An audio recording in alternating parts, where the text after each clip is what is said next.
Been a long time. Hey, I'm Sam and I do design.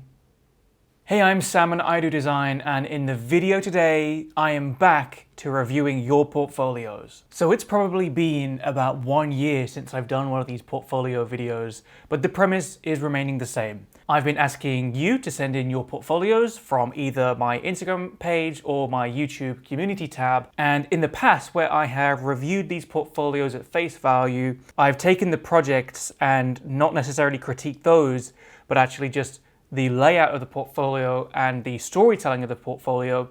This time it's slightly different because in the application process, I have told you that at the end of this episode, I will be selecting one person that I would hire, theoretically speaking. These portfolio reviews are open to anyone. So if you're a student or a recent graduate or someone who's been in the design industry for a while, I'm open to review anybody's portfolios. But the 3 people we've got here today are looking for either internships or junior roles. So we'll start off here with Kalina. Now, I really like this opening page, but as always with these portfolio reviews, I need to use this time in the exact same way that I would be if I was reviewing these for a company to actually hire someone. So I'm not going to spend time on every single page because let's say, for example, I might have 50 or 100 portfolios to get through to then down select into 3 or 4 to offer interviews. So because of that, whenever I open up a new portfolio, I have to look through it all in one go in exactly the same speed that I'm doing now. And I'll just go through each and every page to get a glimmer and to get an atmosphere of what the portfolio is saying. Okay, great. So we've got it to the end and now we'll just scroll all the way back up to the top. A few things jumped out to me then. It's great to have a CV in your portfolio like this as well. I would also recommend having an A4 format CV that is mostly white with black text. And that's so there are some companies who still do things the old way where they'll print out and pass CVs around. And particularly when it comes to your interview as well, it's great to be able to hand out these paper-based CVs. So it's great to see it in a portfolio and in this landscape format, but I would also recommend to have an A4 printable CV that does not use too much ink. It's not black text, black page on with white text. It's the other way around. But that's great. What I'm also enjoying seeing is that I don't see any star ratings for how confident you are or how good you are at certain skills. So that's really good. That's always my bugbear to see that. But the first few things that I saw in the portfolio, we have 3 different projects. And instantly, this is the opening page to the first project. And I get it. I understand it. I kind of want it. So as I was scrolling through this page, this portfolio, I was really impressed with this project as we went through. Now, some of these renders are, quite frankly, really good. It's nice to see a nice clean layout. I haven't read the scope. I haven't read any of this text at all. I'm just looking at the images. The only time that I will read the text on any of these projects is if I'm not understanding what I'm seeing. Okay, so you almost have to imagine that the text is there if the images fail. But in this case, I understand the project. I understand that it's this lattice structure for growing plants indoors. I have that issue myself. Some really nice clean visuals and some videos as well. Now, truth be told, in the behind the scenes of this series, I pick and choose which portfolios I show. And I choose the portfolios in which I have something to say about. Now, I usually do my whole spiel at the start where I flick through the whole portfolio from scratch. And I do that, I really do that. But these 3 portfolios, I have gone through because it's not every single portfolio in this episode that's been submitted. There's been quite a fair few actually that's been submitted this round. But I chose, all of that is to say, I chose this portfolio because of this page here. And it's great to have this video case studies and to be able to say, here's a video if you want some more information, and it's on Vimeo, right? So you click on Vimeo, It's going to open it up, and we could not find the page. This is so common. It's unbelievable how common this is, right? Now I have since gone through and clicked on the other video link, which you can see here, and that does load a video, and it's really quite nice actually. So when it loads, we can hit play, and it's a very atmospheric. I don't know how long it took you to render this scene.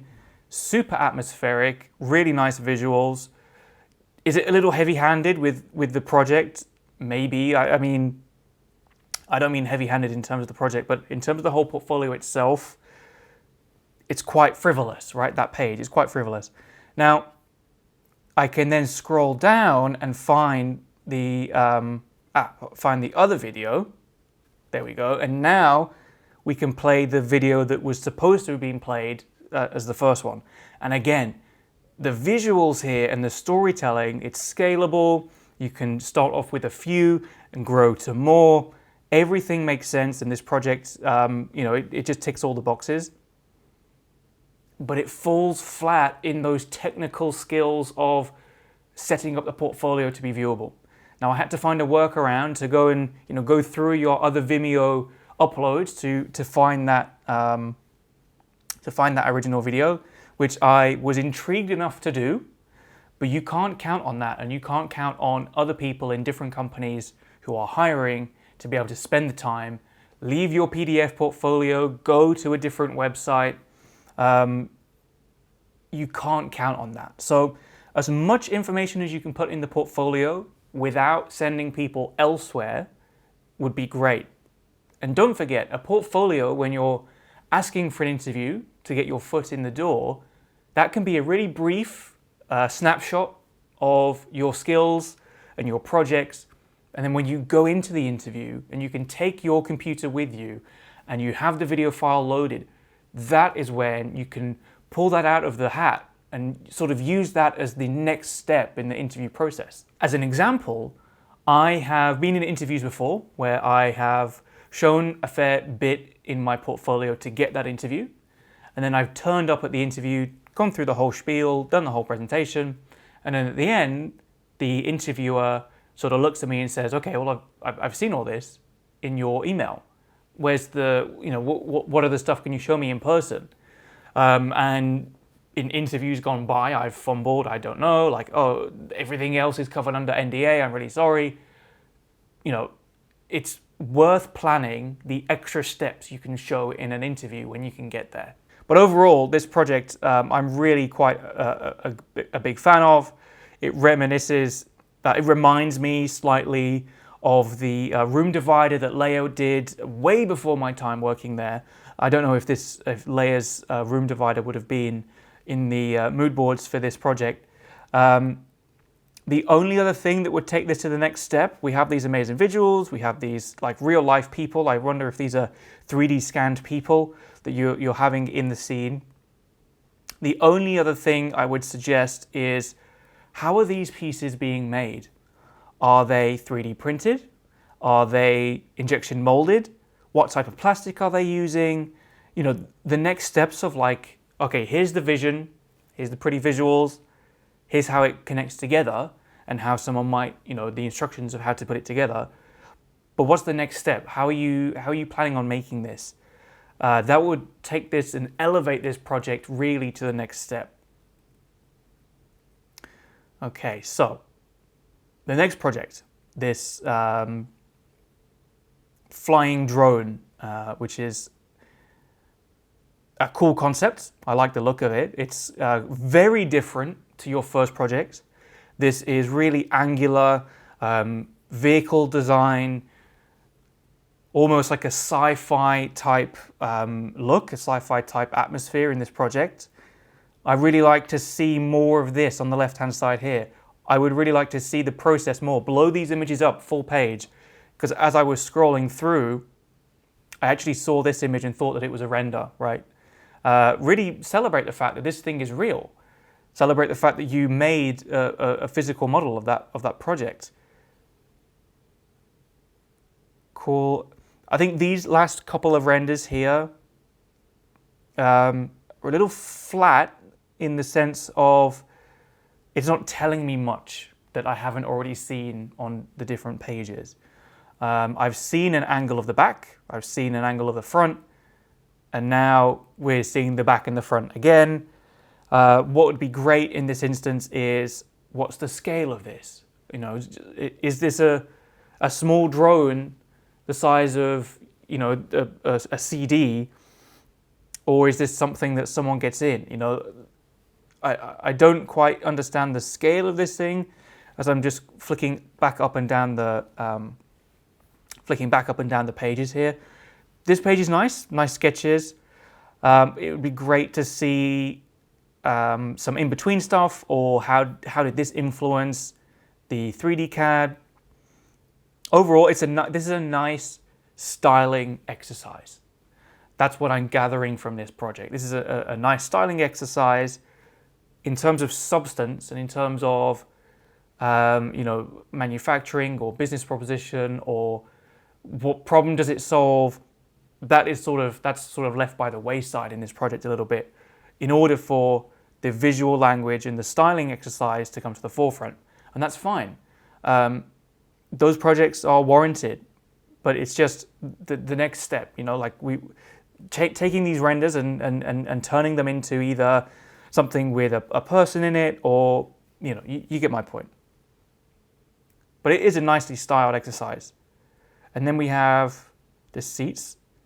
Right, okay, so this is the second part to the first project, second half of the first project. Now I understand that this chair goes into that first, right, so it goes in there, and then we can see it open here. Okay, do you see what I like to put in these portfolio reviews is I verbally show my confusion. And I think it's important to leave that in, so you can view my thought process of how I'm looking at these portfolios and understanding the projects. And you might be shouting at me through the screen saying, oh, but just click to the next page, it shows you the seats that go inside. But I'm caught up already on the other pages, and I'm not understanding that. So I hope that my confusion there gives you an insight into how people will view your portfolio and use your portfolio. But these are nice. These are nice digital sketches. I like the textures. Honestly, I thought that they were 3D renders again. Does that mean that you've superimposed these? If you're saying that that's a digital sketch over a 3D base, okay, and then you're putting that and photoshopping that into the scene. Yeah, that's cool. I like that multimedia approach where you're taking a 3D base model, sketching over it, and then compositing that back into a bigger render. Really cool. What would be great here, and I know you can do it from your previous projects, is to have a person walking alongside to show some scale. Seeing the shell of the object, seeing the shell of this drone here, I can actually now see how thin the wall sections are. How is this drone being made? Usually when you see aircraft, it's used, it's got like a skeletal aerospace style construction where you're using various rows of repeating, the fuselage is made up of various sections, right, of the frame of the plane, and it's just wrapped in a very thin metal shell, metal membrane on the outside. Here I'm not understanding quite how the construction is. It's quite thin. There's no structural elements. I would not walk up to this personally and trust this thing to be safe, but that's just me. So I wonder, now you've shown me the inside of this aircraft, that opens it up for inspection and for critique in exactly the same way that the outside would. So maybe think about how the inside is constructed more so than the chairs going in there. But otherwise, really nice project. And then Boomerang worked smarter. So I guess this is an ergonomic hand drill. Really nice sketches. I understand what's going on. And then the hand drill here. So this project, and I wanted to talk about this a little bit as well, it kind of feels like it hasn't had the same care and attention as the first two projects. Your first project was expansive and the renders showed that you thought how it was being used. It was missing some of the manufacturing details that I was interested in, granted, but it felt like a big, substantial project. This project here, we have one page where we see this Photoshop of it in use. We have one page of sketch and then one page of either a digital sketch on the right there and then a 3D model on the left. It feels quite disparate, right? It feels quite, I'm not progressing the project as we go through. It's literally, here's a page of a sketch, here's a page of a render, that's it. And to end a portfolio on such a quick and brief project, it really does the whole portfolio a disservice. You need to show at the very beginning a project that's going to capture me, just like your first project did. I was really interested in it and I wanted to see more. And then you can have some, not filler projects, but you can have some less amazing projects in the middle. And then on the end, you need to really leave me wanting to like call you up and say, come and have an interview. You know, you need to, what's the last thing that I will remember you for? And right now, it's this page. Now, you have to ask yourself, is this page what you want to be remembered for when you're applying for the job? Personally, I believe that some of these previous pages are more worthy of ending the portfolio on and saying, boom, there's me, this is my work. If you want to see more, let's have a longer chat in an interview. But that all goes to show that you need to think about the order of the portfolio that you're showing and the content that's in it, just as well as the projects and the storytelling within those projects. So all in all, I think it's a great portfolio, great start. I don't think I would have had the quality of that work while I was looking for internships. So I think you stand a great chance of finding an internship out there, and I wish you all the best. Yeah, good luck with everything. Next up, who we got? We've got Daniel. Go into full view. So slightly different portfolio here, where from what I remember going through it before, I'll flick through now just to refresh my memory.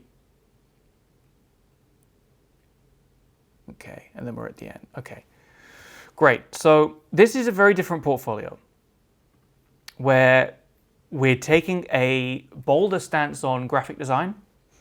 We're taking a visual outlook on this portfolio. Now I have some thoughts on these first few pages. So we're already on page 5. Now we're on page 6. And then on 7, we see a project. Now I understand what's gone on here. I'll scroll back up. We get to the top. You're going through your portfolio and you're laying it out graphically. We have some UI over here. Okay, so as we go on to the next page, we are finding out we're on page 3 of this mini CV at the start now. But it's taking up 3 whole pages. Now what I want to show you in comparison to 3 full pages of CV, I want to show you my portfolio, my CV, right? So here we have my CV. It takes up 2/3 of one page. And not only that, it's 2/3 of portrait A4 layout paper. Now I don't know, I'm showing this on the screen now, and I don't know if I should blur out this whole page. And I'll go through my own CV and portfolio in more detail in a future video.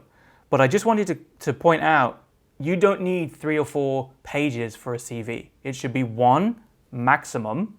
And I'm even going down to 3/4 of a page or 2/3 of a page and just having my name at the top. It's possible to condense your work experience down to that amount. Do I need to know the modules that you've done at university? No, I'm not going to understand the modules that you've done at university. The modules that I had were named really odd things that make sense within the context of the university, like contextual design. What does that mean? If I told you, oh, I did a module on contextual design, you don't understand what was covered in that module, right? But I do. It was one of my favorite modules. But my point is, we don't need to go through your whole university tick box of your modules. I just wanted to show you this, just to point it out, food for thought, and then we can get back into reviewing yours. So the next thing is, this is a really evocative image. It's quite a nice teaser image, but I don't understand what it is. Micromobility, I'm reading it now. So I guess that it's, okay, it's what's the product that you move on? Segway. It's a Segway. Right, I did it on my own. It's a personal Segway. The intro page, really nice, moody, introduces the mood, the atmosphere that we're going for. The next page should be a bright image where I see the whole design in use and I know exactly what it is. Because right now, the intro is moody lights. And I think, okay, it's a light on a wheel-based thing. And then I don't quite make the connection until I'm on this page and I see in the bottom left here, oh, it's a Segway, even though I forgot the word for it. It's a transportation device. You see what I'm saying? These images are really nice. It could do with a spotlight coming in and brightening up those images so we could actually read the form instead of just having it be lit up by its own self, right? And I think that comment could be used throughout this whole project. This is so moody and evocative and cool, but I don't know what it is. And now I'm reading down here, it's a mini barbecue. Okay. I mean, I like the pattern. I guess gas and flames come out of this pattern. That's really cool. So it's coals that come through. But do you see what I mean? Like, I don't understand the detail. I can't read the project. I can't read the form because it's too moody. And I think the portfolio suffers for it because I'm just looking, as I flick through really quickly, I'm just looking at some shapes that I don't connect the dots until I really have to go through and read. The next project, I think, fixes that issue. This project is moody, dark, it's evocative, it's setting a story, but also there's a spotlight that it means that I can read the image, I can see what's going on. This page, I love it, you're making it, it's actually real. This definitely, I think, is your best project in your portfolio. And then finally we end on this hero shot where it makes sense, I can see it in use, and I like the storytelling. I appreciate all of the stories as we go through, and I appreciate that each project is taking multiple numbers of pages, I get introduced to it, I see some of the process, and I see the result at the end. What's thrown in at the very end here is, here's a car I made, here's a bike I made, here's a MacBook, an iPad, a phone concept, and then done. And I appreciate that we have our own projects that we like to go through, and it's just, you could do this in an afternoon, and it doesn't warrant a whole case study based around what the design journey is, right? What the design process is. And we get to the end and it's just these tiny little pages that don't say anything. Like, do you see the difference between the first half of your portfolio and these just thrown in pages at the end? It would be great to see these skills dotted throughout your portfolio. And if not, then it would be great to see these skills built up into its own project in its own right. So I can see here, now that I'm reading it, you've modeled this bike in SolidWorks, really nice model, and you've rendered it in Keyshot, great. I know for a fact that websites like TurboSquid, CG Trader, GrabCAD, any others have bikes that you can go and download online, some for free, some for paid. You can go and find a free bike model, grab the wheels, grab the crank, grab the seat and handlebars, and put it on this bike and complete it, right? Turn this project into a story, turn this project into a reason to being in your portfolio, and give me a reason to call you up and ask for an interview. Because nice bike, I like it. Why is it important? Maybe you can go into SolidWorks and get some screenshots with the zebra stripes turned on. What junctions are you pleased with how you've surfaced this model? You know, and I don't think it should just be, here's a page of zebra keyshot images and here's a page with it rendered. The point that I'm trying to make here is make each project earn its place in your portfolio. That's all they have to do. If it's thrown in to show some disparate skills, some random skills that you've cherry picked and it's a pick and mix of skills, it should be more than that. The projects in your portfolio should tell the story of those skills and your decision making and your process, not just the final result. Overall, really nice portfolio. I would like the images to be brighter, the renders to be more descriptive. But apart from that, really nice. These last few pages, clean them up, either take them out or add them to their own story. And yeah, great job, nice portfolio. The next one that we have is from Iris. Now, this is a different portfolio again. And I think, if I remember right, Iris is looking for a junior position. I think so. I should have written that down somewhere. Straight away, we can see that the portfolio's different aspect ratio to the others. This is I think this is a 3:4 aspect ratio. Maybe this was set up on an iPad. Maybe this was set up to be viewed on an iPad. And it's important to remember that when you take along your portfolio to view in an interview, how you present, you need to consider that as well. So Iris, I imagine, has an iPad and will go to the interview, scroll through that on the iPad, and this will fit that screen much more neatly than on this MacBook. And even on a PC and having a widescreen display, it's going to show up really weird on there. So I imagine this is for being on an iPad. We'll go through it again. We have this contents page. So we have slide furniture, wearable, fidget port, community plaques, and other furniture projects. So Iris is specializing in furniture. I'll flick through the pages. Okay.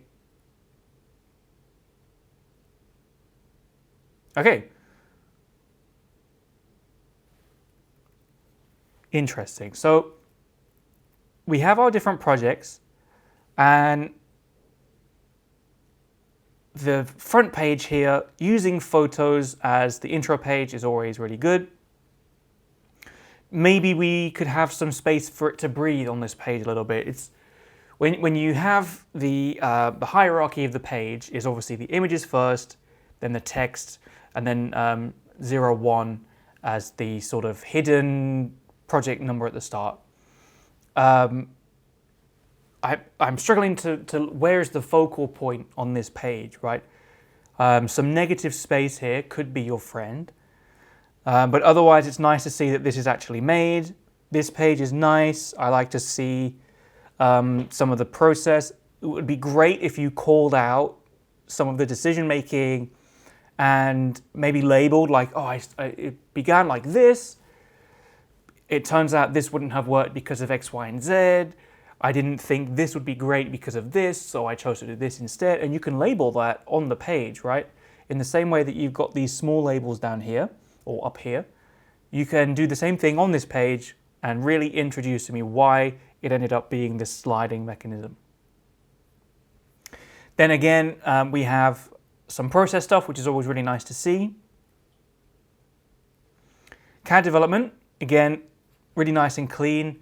I would like some reasoning, some annotations, some description about why are these first few not chosen, or, you know, I don't know, looking at this, which one is your final design? I'm I'm not well enough versed in your project to be able to look at this page and determine which one was obviously not going to work and which one did work.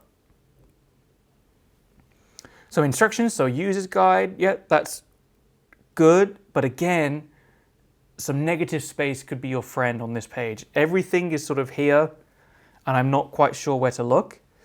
Either you could make these images larger, and we don't need the vector style images on the right hand side, the vector illustrations on the right hand side, because it's covered in the left hand version. But if that's the case, I think you need to edit these photos in a way that elevate them slightly. So right now, if I was to get a color picker, if I was to screenshot this page and get a color picker in Photoshop and select this here, I'd be looking at the cyans, I'd be looking at purple, I'd be looking at blue. This image could be color corrected to completely remove all color on the page and brighten the page up so that it looks more like a professional photograph. I think that's where some of this is falling down a little bit. You've gone to great lengths to find a nice clean background, it's plain, it's not distracting, you've taken the picture and that's all very well and good, but then put it in your portfolio and not edited it. I think you can go on places and websites like Yellow Images, I think is potentially a good one, or Dribble, maybe Behance. I'm just thinking of when graphic designers create a brochure or a leaflet and they're doing it to show off their graphic design skills, how do they show it?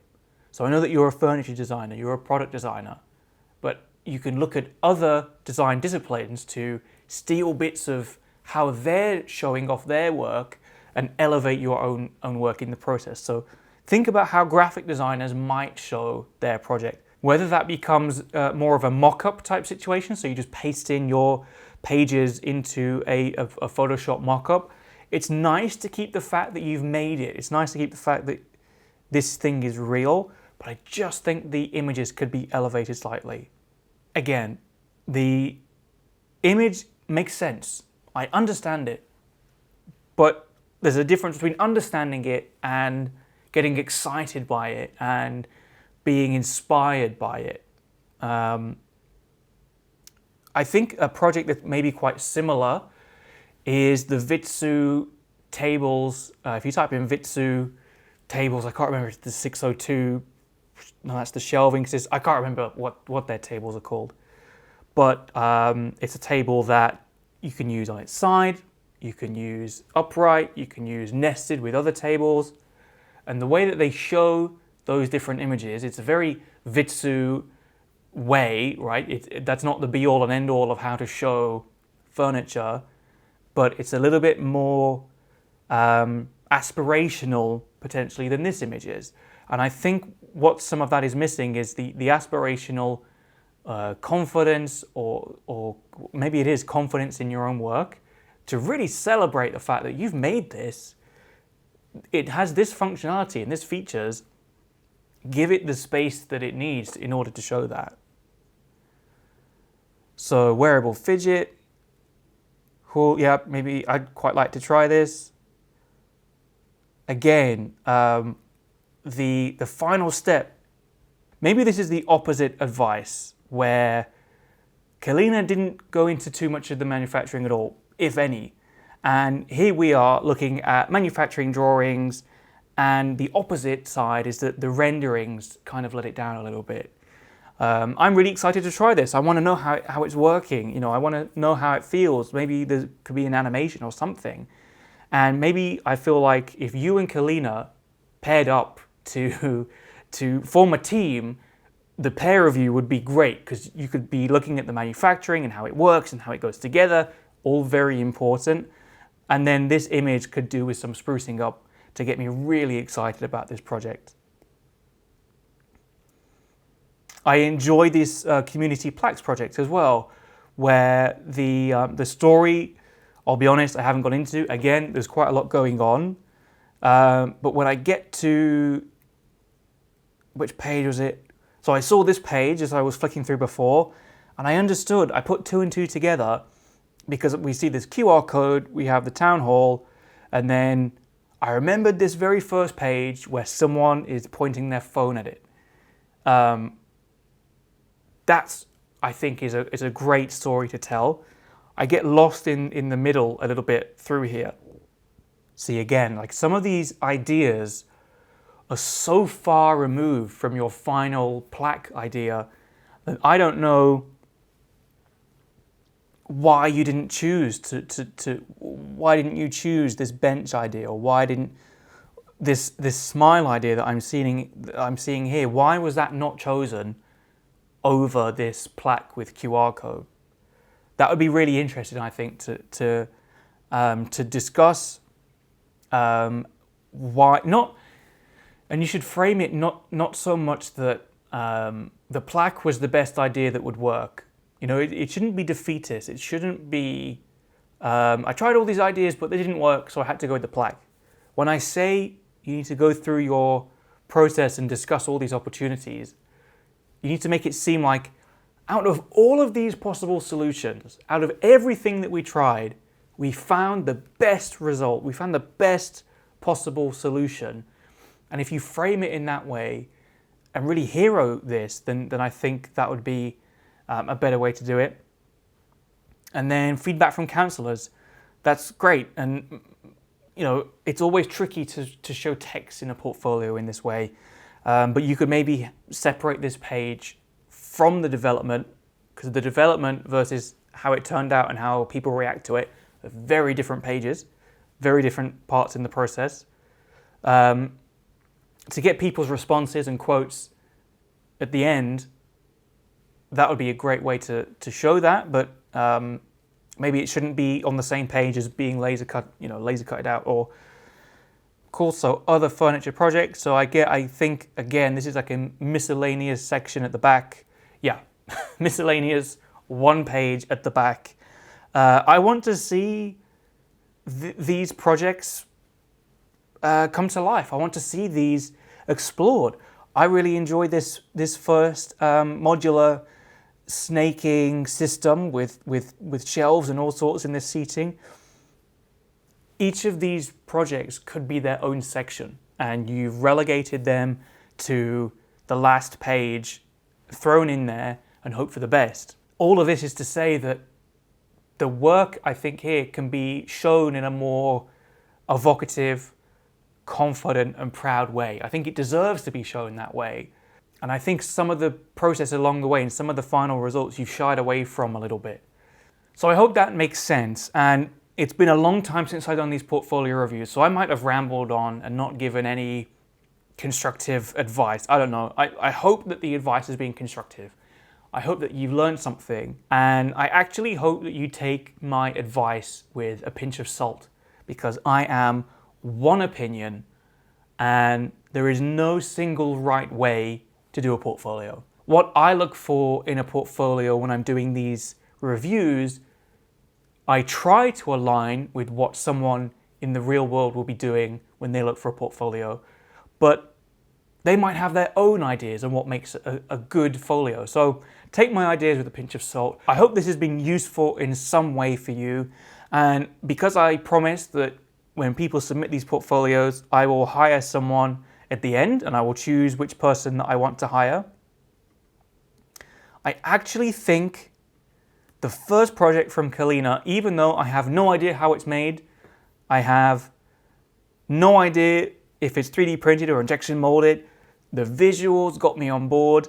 I want to buy it, I want to try it. I love the fact that you can start off with 3, 4, 5 and then expand later on. So for this project, I think the person that I would hire is Kalina. Congratulations. So there we have another portfolio review. It's been so long since I've done these and I really hope to get into them more. I've moved house since my last portfolio review even, and even setting up today, I had no idea where to set up the camera, where to set the lighting. I am so out of practice with setting everything up, talking to the camera. I'm sure I'll be out of practice editing later on as well. But I hope to get back into this now. If you did learn anything, let me know down in the comments below. I love to hear about it. And don't forget to like and comment and subscribe and hit the bell button and everything else that YouTube asks you to do. And I will see you all in the next video. Bye.